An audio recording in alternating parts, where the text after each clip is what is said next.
Hey guys, it's Kristen, Bethany, and Susanna, our youngest sister here with Girl Defined Ministries. And in today's vlog, we're going to be talking about how to build strong relationships with your siblings. This video was actually inspired by Hannah Nelson, who is one of our patrons.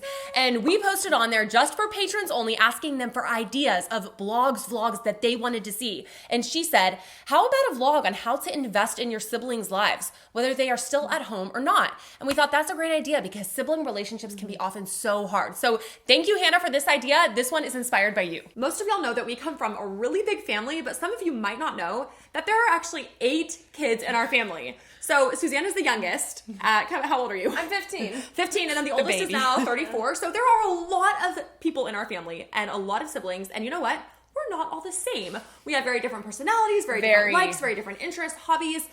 Just like the way we respond to stuff, we are all so different, which is crazy. Like, how can you all come from the same parents and be so different? And then we're the same in some ways, but we still have our differences. And so we're guessing if you have any siblings, 1 or 20, you're going to have differences. There are always going to be differences which create conflict, which create issues which you have to resolve and work through. And so we know that sibling relationships can be really hard. So we're really excited to talk about how we, coming from a really big family on the older end, because we're like, I'm number 2 and she's number 3 in the family, and then Sue's the youngest. Number 8. The baby. So we're going to kind of hear a variety here of how in our family we strive to build strong relationships. Like Kristen said, Sue is the baby of the family, a very tall baby coming in at 5'11". Sue's rounded up. So Sue, you are the youngest and you have a lot of older siblings, but you like being the youngest. So tell us a pro of being the youngest and a con of being the youngest, something you really like and something you really don't like about being the baby. Being the baby, there's like, you kind of have like a billion moms, especially because we're like, there's a lot of girls in our family, so I have like a lot of them, but it's, as I've gotten older, I'm like, it's not as bad because you become more friends, and it's not like you're just like this random child. And it's so fun being the youngest because there's like, you have a million siblings and you do get like whatever you want, kind of. Like, Spoiled baby. A little She bit. does get whatever she wants. It's like, you're the last one, like, oh, but you're the last one. Yes. I see this happening. With mom and dad. Like, you will ask dad, like, hey, dad, I really wanted you to get this dress. And he's like, oh, okay. All the time. But it's super, super fun. I love it. If you're like Sue, the baby of the family, and you have some pros and cons, if you're the oldest or you just have one sibling, no matter where you are in your family, whether you have a brother, a sister, it doesn't matter, because the practical tips that we're going to give you will apply to anyone. And actually, I mean, they can apply to anyone in your family, really, but we're going to focus on siblings today. And don't go anywhere because Sue is going to be back later. Sue, don't leave us, with some insights from being on the younger end, because we're obviously in our 20s and 30s, and Sue's still a teenager. So no matter where you are in the spectrum, hopefully something we say will apply to you. Here are 3 practical tips for building strong relationships with your siblings. Number 1, and this is a really hard one because this is, I feel like it's to the heart of the issue, is stop criticizing and instead offer grace. And so I know in relationships, it is so easy, especially in the family, right? You see the good and the bad. You see we're all sinners, and in a family, you tend to see the worst side of people, right? Because you're living so closely connected that you can often have a perspective of a sibling that's only critical. So every time you see them, you only see the negative things they do. You only see the bad things they do. Every time you think about them, you're criticizing their actions, how they're different, what they're doing. And whether it's good or bad, we tend to have a critical perspective towards our siblings. And I think that critical perspective, which I have been so guilty of, it is so easy to have a critical perspective of just anyone, but especially in family, we have to consciously in our mind say, okay, God, would you help me to not only view the negative, to not only be critical towards my sibling and think critical thoughts and say critical words, but instead, would you give me a heart of grace and compassion and love towards the sibling? Would you, the God of the universe, who has given me so much grace for my sin and my shortcomings, would you give me a heart of grace and a perspective of grace and words of grace as I view this sibling, and would you help me to love them well? So I would say really that's getting to the heart of so many of the issues that we have with siblings is we just have a very critical perspective towards them rather than offering grace. And if we focus and ask God to help us give them more grace, I think that would be the first step to building a strong relationship with them. And number 2, we need to view our sin and selfishness as the biggest problem. It's hard. Right, y'all? So this is actually a concept that I heard from Timothy Keller and listening to some of his podcasts and reading his books. And when I heard that, I was like, oh my goodness, I do not do that in my relationships. I typically view her sin and her selfishness and her sin and her selfishness as the biggest problem. Even in working with Kristen, I'm like, if only she would pull it together, if only she would stop being so selfish, then our relationship would be better. And I do not view my sin and selfishness as the problem. I could be being so selfish, but I blame it 100% on her. And I know that you all can relate in your own relationships. You look at your siblings, you hold a microscope to their lives, and you think like, oh, you look at this sin of yours, look at this selfishness of yours. If only you were, were more godly, if only you would repent, then our relationship would be better. If only you would change. If only you would change. Yes. Then. It's all them. And we hold ourselves like to hardly any, like to the same standard. We view ourselves to a completely different standard. And in fact, we offer ourselves all the grace and them no grace, just like you were saying. So instead, we want to challenge you to kind of turn the microscope around on your own life and go before the Lord and say, God, please help me to view my sin and my selfishness as the biggest problem in my relationships with my siblings, and focused on that first and foremost. And I truly believe that that will transform your relationship. Stop worrying about trying to fix your siblings. Stop worrying about trying to make them perfect or waiting for them to change. Take that first step by going before the Lord, by really working on your own life. And I think that that will help you so much in building a strong relationship with your siblings. And number 3, proactively pursue a relationship. I know it's so easy because I've done this to kind of sit there and think, well, why aren't they pursuing a relationship with me? They're the older one, they're the more mature one, they're this, they're that. Why aren't they pursuing me? And we sit there and we don't do anything except complain that other people aren't pouring into us, aren't pursuing us.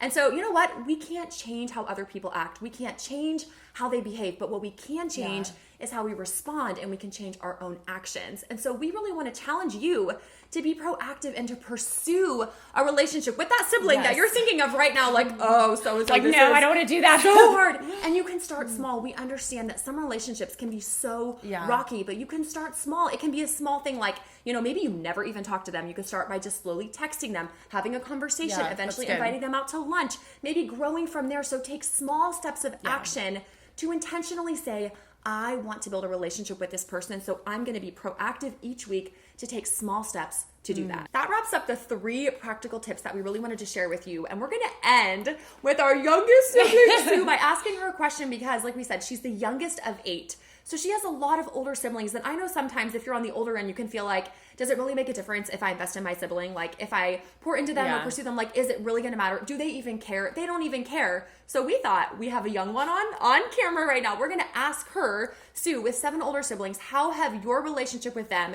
and them kind of being older and investing in you, how has that made an impact on your life? Yeah, so it's been really cool because she mentors me, which has changed my life because it's really helped me to grow, and it's really cool. As I'm the youngest, so they would always do things, and as I got older, they would always include me in the stuff that they did. So when I was little, they would do their thing, but when they would hang out with friends, or as I've gotten older, they would include me in the stuff that they did, and it made me feel special, they actually cared about me, and not oh my goodness, they're my little sibling. Yes. They're just annoying, and I had to not be annoying, so they wanted to be around me. But so a tip to younger siblings: don't be annoying. Yeah.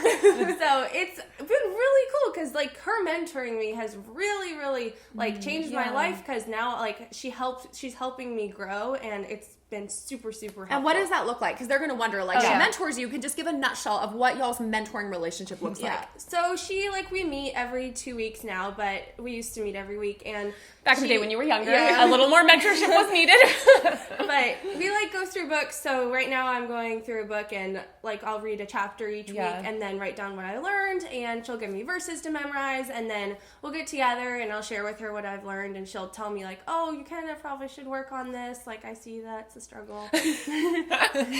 Well, and we still live together, so that makes it really helpful. But really, I think that's one of the coolest things, and something that I've really challenged a lot of even my friends to do, is we see Sue's right here, and she's told me that makes such a huge impact. And I know you mentor Alyssa too, our other sister. So we just want to challenge you to do that, to know that it does make an impact. And even if they don't say it like Sue is saying it right now, that it really does. Your small efforts, they will notice. They'll notice you being kind, notice you investing into them. Taking an interest in them. So Sue, do you think they should invest? What do you think? Totally. It's helps, and it's really kind. So it shows me that they care about me, and I'm not just a random little sibling that's annoying. So to wrap up this video, we just want to encourage you to take some of the steps that we talked about with the three practical tips. So stop criticizing your siblings and instead offer grace. Yes. Number 2, view your own sin and selfishness as the biggest problem in the relationship and really ask God to show you ways that you can change your own actions. And then last, proactively pursue a relationship with that one sibling, with those 2 siblings, whoever it is. Take steps right now, today, tomorrow, to proactively pursue a relationship with them. And you know what? I believe that doing these 3 things, because it's made an impact in our lives with our 7 siblings, with all 8 of us as kids, it makes a difference. So if you pursue these 3 things, we really believe that this will be the first step to help you build strong relationships with your siblings. Thanks so much for watching today's video with our starring guest, Susanna. We hope you liked it. If you liked it, give us a thumbs up. And if you want to see more from us, you can subscribe to our channel below because we post new videos every Wednesday. That was a good one. That was great. Wow. Nailed it. So Well, don't be so, you're literally doing the roll. I'm rolling. Okay. Wait, let me start over because you were so strong on that. Oh, really? That I didn't know what you were doing. I was interacting. No, but it was just so strong that I was shocked. Oh, that I didn't know, like, okay, did I say something so wrong? Did I see you so like that? I mean, sure. I crunched it all. But I think maybe we can make it work, maybe. No, it was awful. Yay! Build strong relationship with your... That's my word. Wait, she literally has to leave in 4 minutes. I can't start over. Word! Okay. We want to give another big shout out to Hannah Nelson, like you said, one of our one of our patrons over at patreon.com who supports our videos. She gives like, I think a few dollars a video, and that enables us to continue making content. So thank you, Hannah, not only for your patronage, for your support of our videos, but for giving us a great idea. Seriously. And if you, like Hannah, want to come on over and support us on Patreon, we interact with our patrons so you can give us ideas. If you're like, oh, there's this video I really want them to make, we interact with you. It's so fun. It's like a sisterhood of all of us over there on Patreon. So if you feel compelled, like you want to join the sisterhood on Patreon, be a part of what we're doing with these YouTube videos, get behind this channel like Hannah, then we want to invite you to come on over by clicking the link below at patreon.com/girldefined.